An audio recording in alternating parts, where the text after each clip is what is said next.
So welcome everybody to our identity interview series. This is Hugh Massie, the chairman and founder of DNA Behaviour International.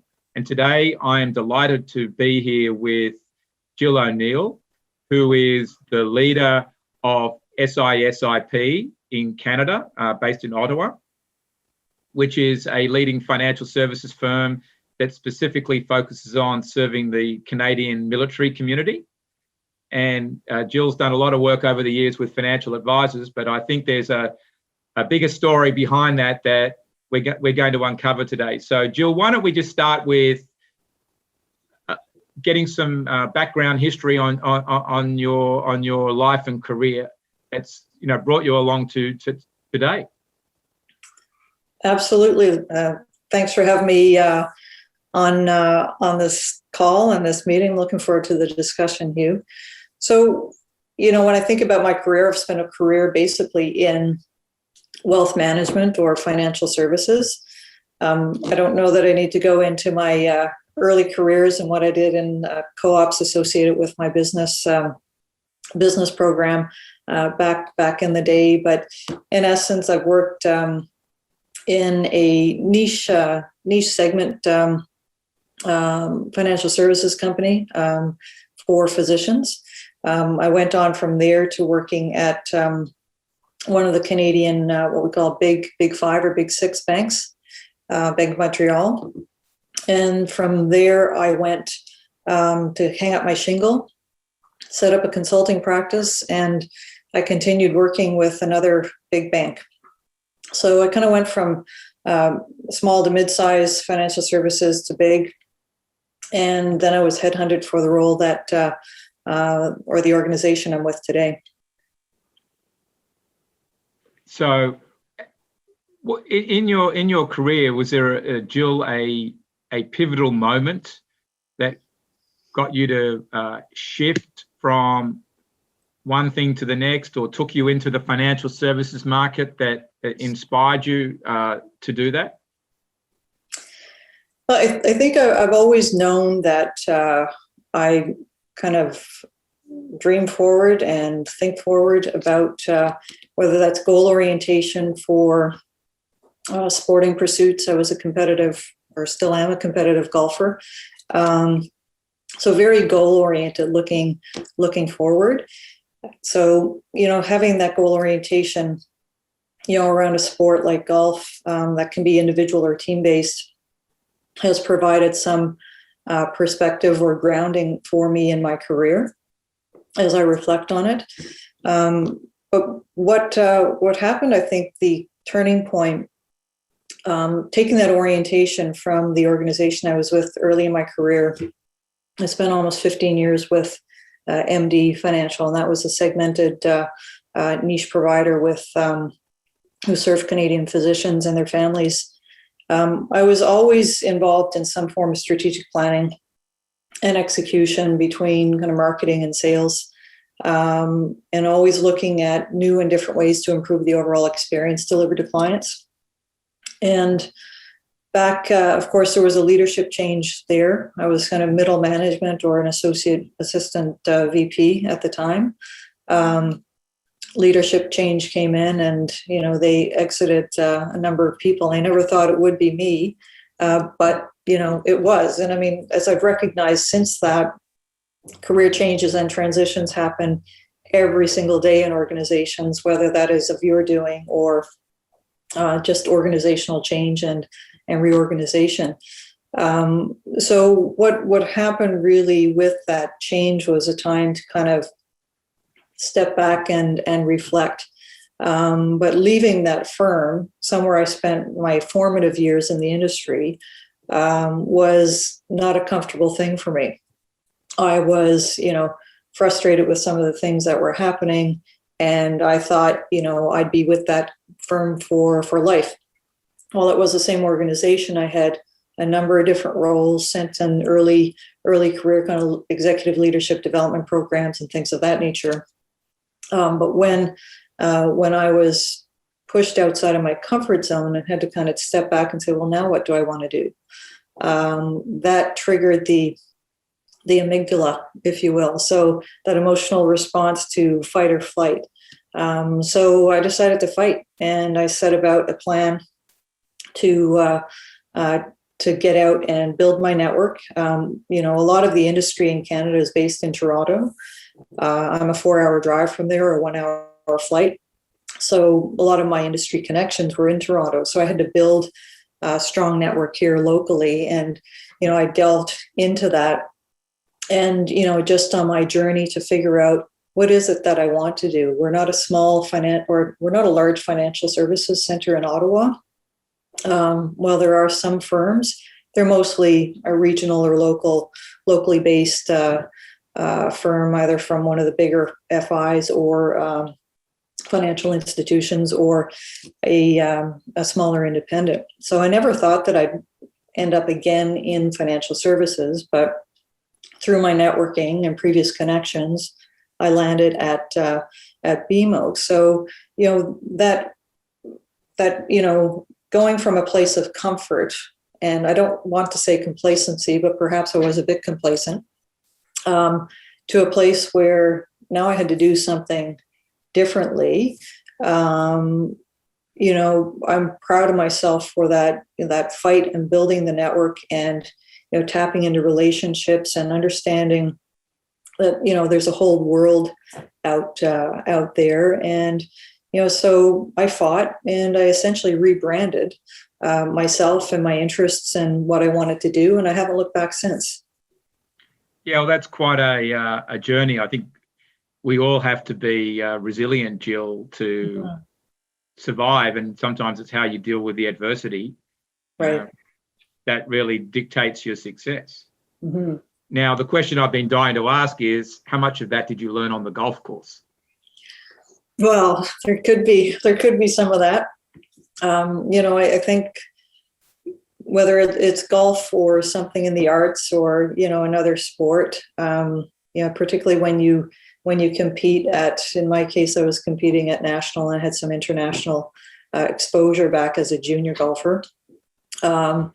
It does teach you to be resilient, to kind of pick yourself up when you've hit a bad shot, or you've had a bad round, or you find yourself behind, or conversely ahead in a tournament. I think sport is great for that, whether it's individual or team based, to learn that it's not the end of the day. From a career perspective, at the end of the day, it's just a job. What brings us all purpose and meaning. You might have career goals, but it's like the adage of, if you're sitting on or laying in your deathbed, are you going to wish that you were at work? Well, not really. So it gives perspective. I'm a very keen golfer myself, and I've seen as time goes along how my personality or behavioral style is tied up in how I play the game, and being a little bit more adventurous at times. I've learned also how that has got me into trouble playing golf, and you've got to learn as age has gone along. I've actually got better, at least from the scoring perspective, even though I may not hit the ball as far, but from a little bit more strategy, but also I think just playing the mind game there. And golf is very tough on your mind, and there's a lot of stress. Like your own worst critic, if you can, and you see that every, from week to week, whether it's the LPGA or the PGA tours, struggling and, coming from behind or falling back when in position. It's ultimately between the ears. But is there something specific out of your golf experiences, which obviously were pretty extensive, to be as good as you were or still are, that you've taken into the business field?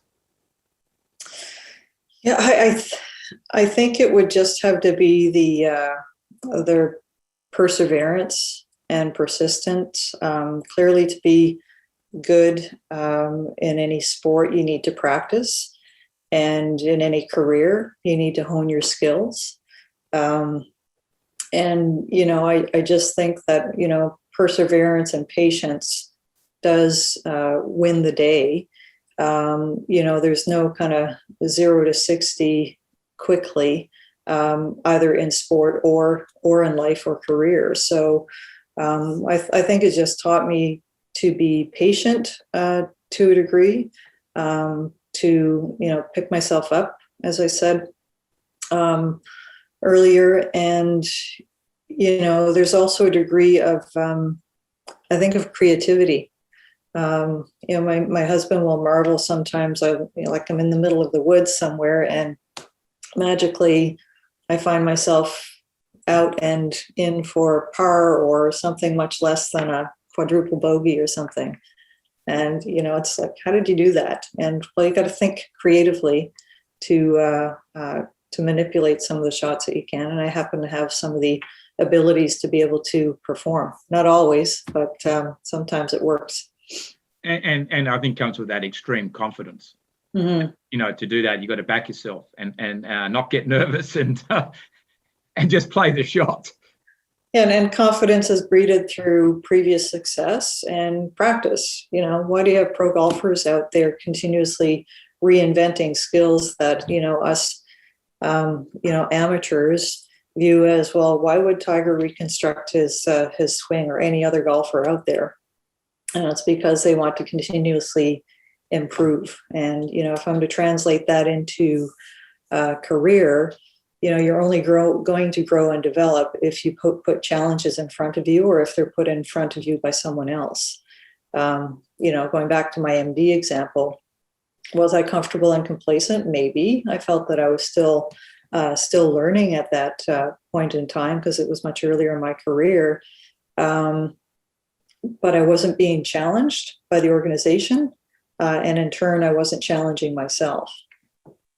Yeah, and I think sometimes you've got to go backwards a little bit to be able to move forwards and grow. Right.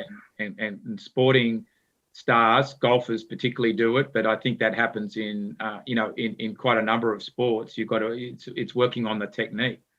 Yeah, that's a pretty broad question. So let me see if I can unpack it into the client view, which is always where I like to start, and then the employee view, and executive from a stakeholder engagement perspective. So I've found that any transformative change in an organization is a lot easier to sell once you've had the voice of the client or voice of the member integrated into some of the insights to help inform and create the why, or the rationale for such changes. And this is essentially because this is what clients have identified as some soft spots in your organization. And some of them are small sea changes, and others are pretty significant, like full-on business model changes. So I think having the client insight infused at the front end and mapping the journey that they would like to have through different interactions with a firm is critical. Having the executive engagement right out of the gate, if it's not supported by top of the house or the C-suite, it's going to be a really big struggle to make things move and shift. And that's tied to the cultural shifts, because often when you're making these changes that are a little bit more transformative or large in nature, I kind of call it rocking the desktop of people that are on the front lines from an advisory perspective, in some cases in a middle office from a contact center standpoint. So Jill, in talking about organizational change, you outlined some pretty key steps, around identifying the voice of the customer. What do they really want to see the firm deliver? They've probably poked some holes in what is happening, and that gets the organization to look inwards a little bit. Then you've got to get buy-in from the executives at the top, because they're going to fund it in essence. And then it's really about bringing the change through. So out of the key steps there, what do you see as your expertise? What's the part that is really sort of your standout role in bringing that change along? I think there's no magic bullet or answer to the question. I think it's taking the complexity of an organization. Well, first off, having clear vision and strategy as to where it is you want to go, being able to articulate that and sell it into the organization, whether that's to the C-suite or to the front lines, and importantly, executing. I've spent a career working in and around strategy, but my strong suit, I think, is really taking strategy and running it right into implementation or execution. I find there's a lot of strategic plans that might sit on a shelf because it all looks good on paper. We had great discussion in our retreats, but some organizations and individuals struggle with, well, now what do we do with it? And I think that's part of the issue with some of the consulting firms out there. Either they will come in and do strategy right through to execution, and the organization is left holding the bag, wondering, well, now what?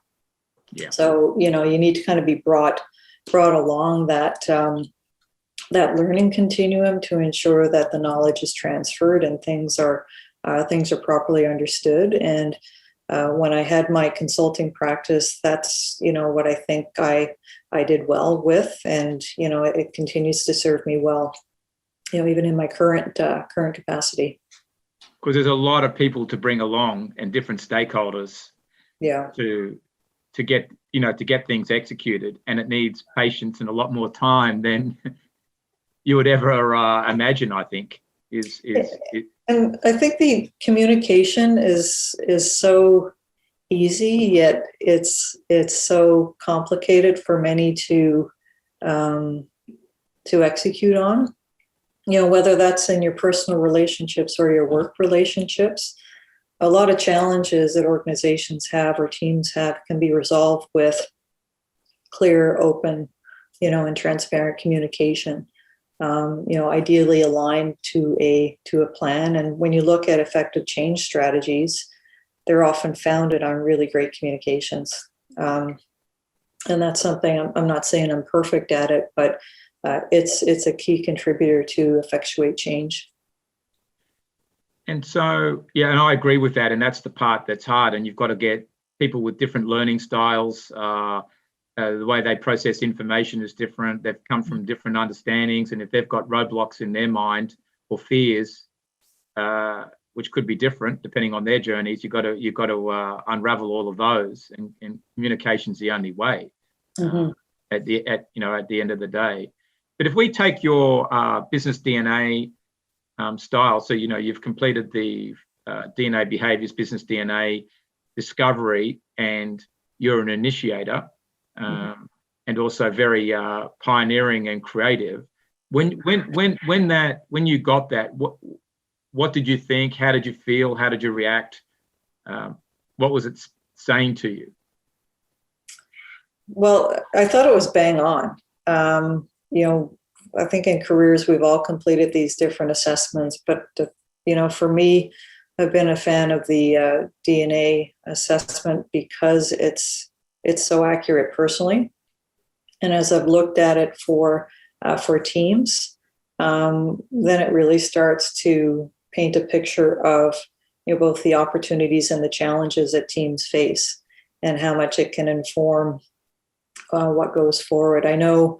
Early days and association with you, going back to our initial engagement when I was at MD, what I loved about it was the communications DNA as it was at the time. And further to, just building on our last point, whether it's in a client-advisor relationship or, interpersonal relationships you have at work or at home, that communications DNA and understanding where the person is coming from is fundamental to making changes or to getting things to move, or just having fun in the workplace. So when I did the financial DNA as initiator, I thought that that really pegged who I was, because there's other things about reserved, fast-paced, spontaneous, skeptical that I tilt to as well, that also, fit the mold.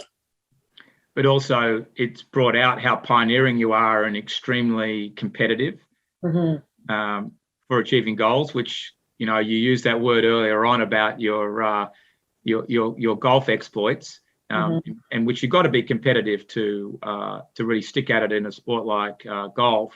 And then also creativity is something that came up. Yeah. So how do you see that sort of pioneering drive come out, and the creativity in what you do? Oh, well, so I was headhunted for the role that I took up a new role. It started actually yesterday as Senior VP and head of SISIP Financial. So I was 10 months or 1 year and 10 months into my VP member experience role that basically headed up the advisory team and other functions at SISIP. And I was brought in with like the coolest mandate ever. Jill, we want you to come in to modernize and transform the organization. So for somebody that is pioneering and creative, this was the dream job. So that's a big part of the reason why I left my consulting practice and, came to work here, in large part because it's meaningful, purposeful work, given what the Canadian Armed Forces stand for. And, it's serving those who serve is our tagline. So on the pioneering and creative piece, I came in with a mandate to modernize and transform, and effectively, the person that brought me in said, here are the keys, off to the races you go. And I started June 3rd, and by the end of July, in about 8 weeks, I had visited 22 branches across the country. I had one-on-one meetings with every individual that was on my team. I met with key partners, in the military chain of command on those bases and wings. And, that in retrospect was probably the best thing I could have done, not just to establish relationships with internally and externally with key partners, but also it helped me with my onboarding. If I were to suggest anything to anybody, it would be, particularly if you're leading a sales organization, get out there and meet people as quickly as you can, because there's things from a systems perspective and process. I'm on planes reading policy documents and things that I needed to know about, but it takes a while to get up to speed anyway. And it was summer when you've got, a good chunk of people that are taking some time off. So that's where I started. The first thing I implemented was a sales management and advisory practice management system to bring more planning, discipline, and rigor. I got the team technology oriented. I started using a video conferencing platform that wasn't used before, thankfully, because, you look at COVID, we got people set up from a technology perspective that, in the COVID or the pandemic environment, we didn't skip a beat, but we could have had that not been done. I did comprehensive member research study. I brought the whole team together for the first time in a national conference. That was a year ago, January, just before the conference. We implemented opened up a brand new, what I call concept branch of the future, to kind of test and learn interactions with clients in different meeting room setups and the like. And there's just one thing: I repapered or renegotiated a strategic partnership with our investment broker dealers. So there were a number of things that were moving, and I came into an organization that hadn't changed for, what I'm told, 20 years. I spoke with somebody yesterday, and he said, I've been here 23 years. We were onboarding a new hire, and he said there's been more change in the last 2 years since Jill's been here than I've seen in the previous 20. So I was operating under a theme of pace. And as I reflect on my identity, fast pace is one thing. So introducing all of these changes to an organization that isn't accustomed to anything changing. We had, the typical change curve where you've got, a chunk of people that are going to resist, some that are completely on board, and others in the meaty middle, just waiting to see what's going to happen before they take one side or another. So it's been a really, really fun ride, but it's helped me. I'm having so much fun because it's really exercising my core DNA, and I'm able to pioneer, and I'm able to be like uber creative. And the things in our strategic plan for the future are really exciting. And ultimately, we are building and transforming a business to create more value for more members. This is one of the conference theme in January was that creating more value for more members today, tomorrow, together.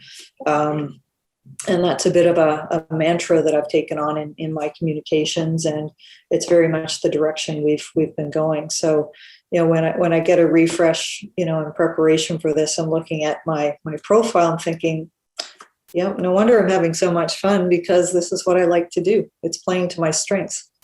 This is right. I think this is right up your alley to be doing this, and bringing such a great amount of change in a short period. And you've probably got a whole lot more things that you plan on doing as well. Yeah. And in some respects, I've got to, it's kind of foot on the gas and a foot on the brake. I need to give the organization some time to absorb, but,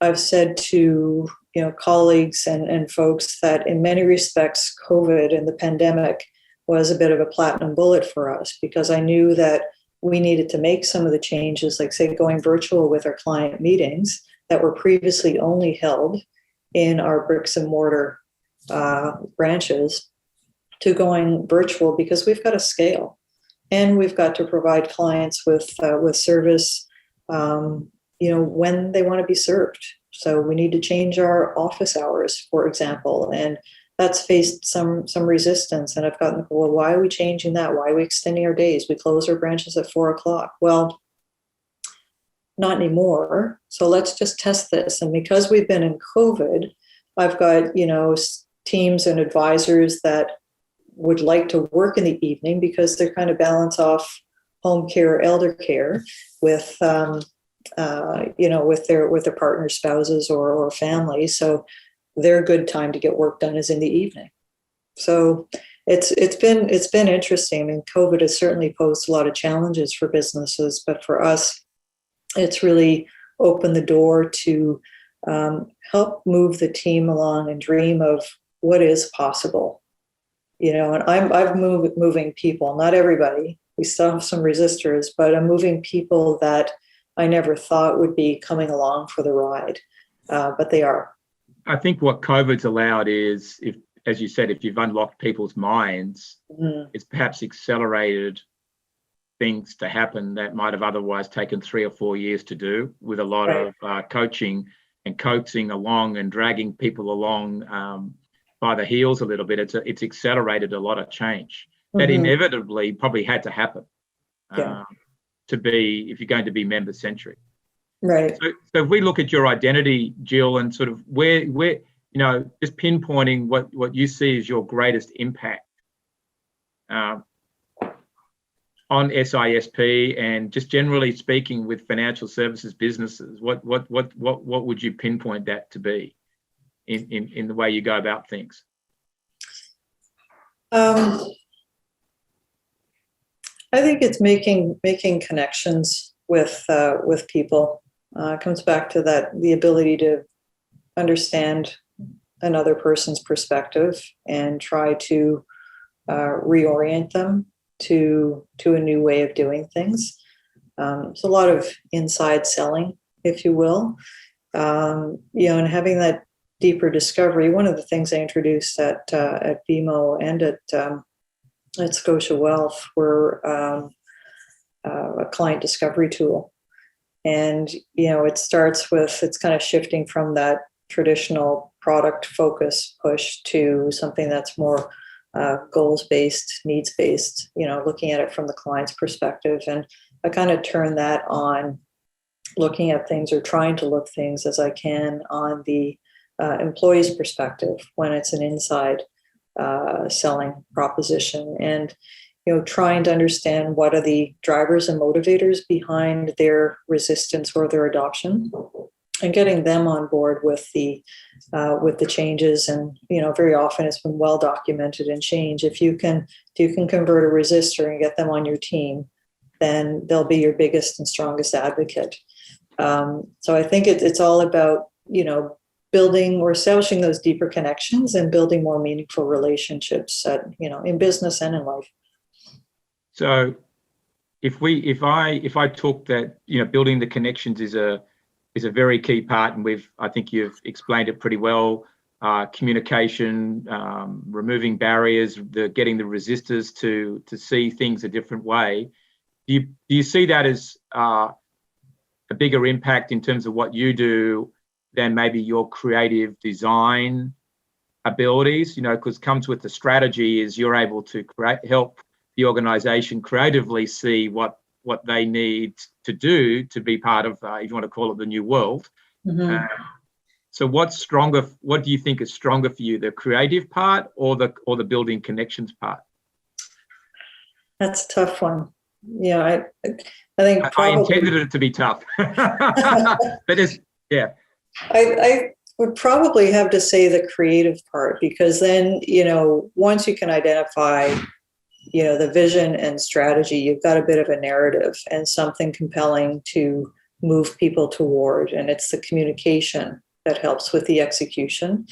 So as I reflect over the, less than 2 years that I've been here, what I came into was a team that was skeptical, that was looking back. We've tried this, tried that, didn't work. We've all heard that before.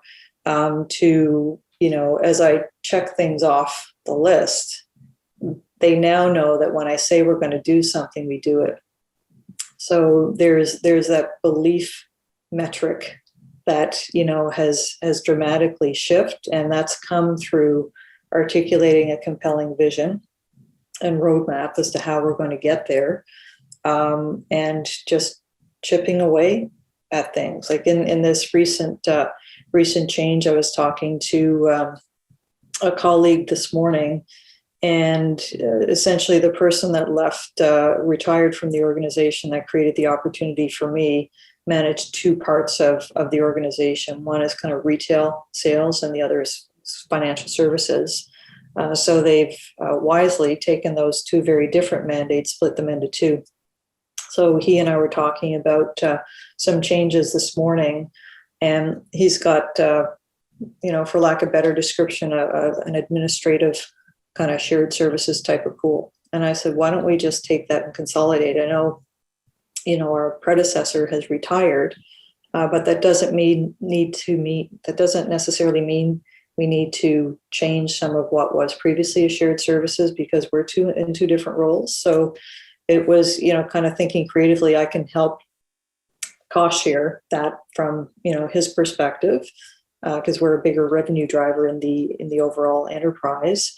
And I get the benefit of not having to hire those or duplicate those resources in the business. So it's kind of, thinking creatively around old problems that, it's not rocket science, but it's like, of course we can do that.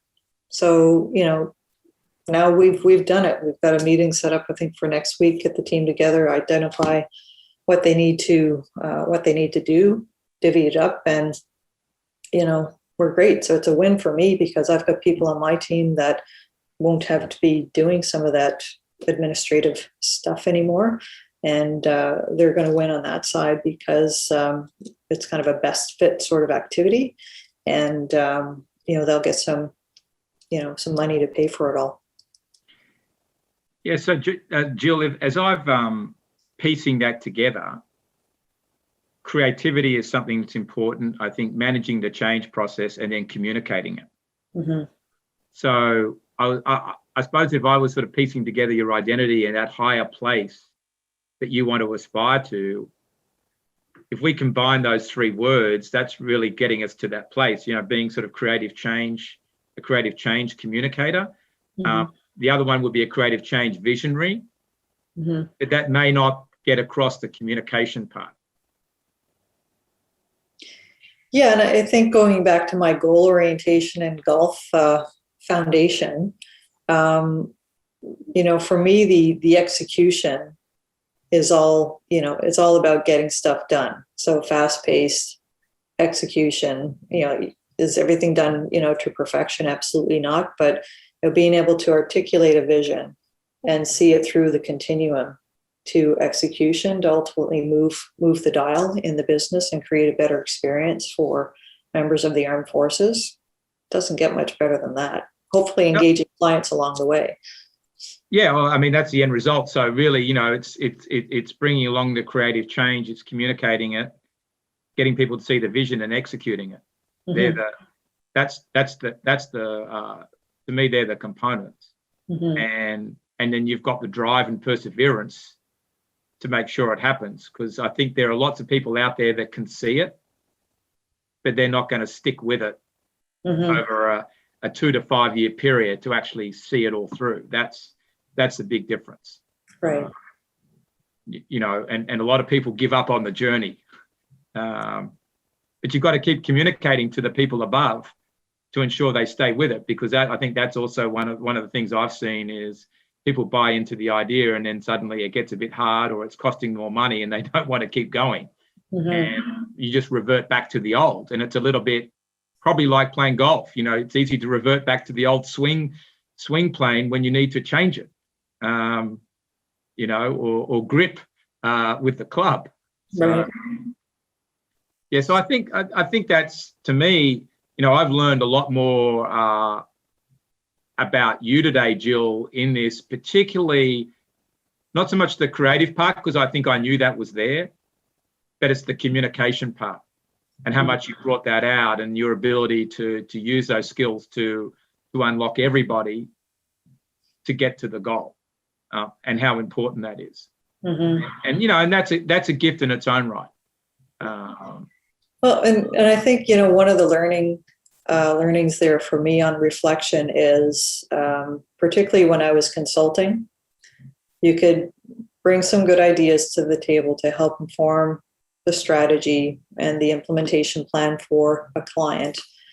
You can draft communications and say, this is the right thing to do. You could present, the holy grail of change plans or stakeholder engagement plans. But if you don't have a receptive party at on the other side of the table that will actually deliver the message, then, all of that effort to communicate the change is lost. So, one of the appeals in leaving the consulting practice to come here is that the buck kind of stopped with me. So in many respects, I've got, the latitude to make the changes, but also invest in the communication to ensure that the team is coming along with me and we're not doing something to them. We're doing it with them. Hence the creating more value for members today, tomorrow, and together was a conference theme that I think resonated with people. Yeah, because at the end of the day, you've got to keep everybody on the team engaged with it. Right. Otherwise, you're not going to have the clients engaged. Mm-hmm. That will be a fundamental problem. Yeah. I think what we might do is start to wrap up here, Jill, because just for time. But I think we covered a lot of ground. Yes. And this has been very good, and I love finding out about the fact that you play golf, because I'm such a king golfer, and in a way, been in the middle of reworking my swing with a trainer. Both physically, my physical, I do a physical training with it, but also the actual swing. It's been quite amazing. So hopefully we can get out on the course in Atlanta or somewhere in Canada in the next little while.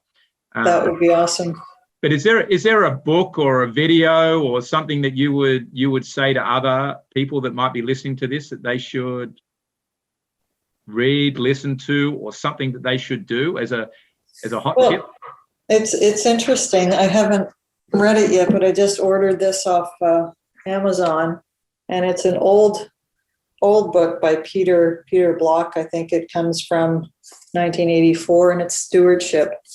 So choosing service over self-interest.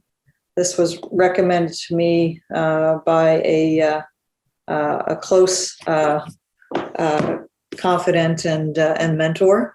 And it's something I look forward to digging into, because the my goal, whenever, I don't know that I'll truly retire, but when my time is done in this role, I want to leave it in a better place than I, inherited it. So I've done a lot in the last couple of years, but what can I do in the next few to be a good steward for the organization and ultimately for our clients and members? I think if you can bring that principle of stewardship to how the organisation works, then there will be great success. Because the industry needs it, full stop. Yes. And so we as leaders have got to make sure that happens. Absolutely. So Jill, thank you for spending time with me today, discussing your identity. I think we as I said, we covered a lot of ground. It's been very interesting, and just to look at, your pathway and the journey has been fantastic. So thank you. Thank you, Hugh. It's been a lot of fun.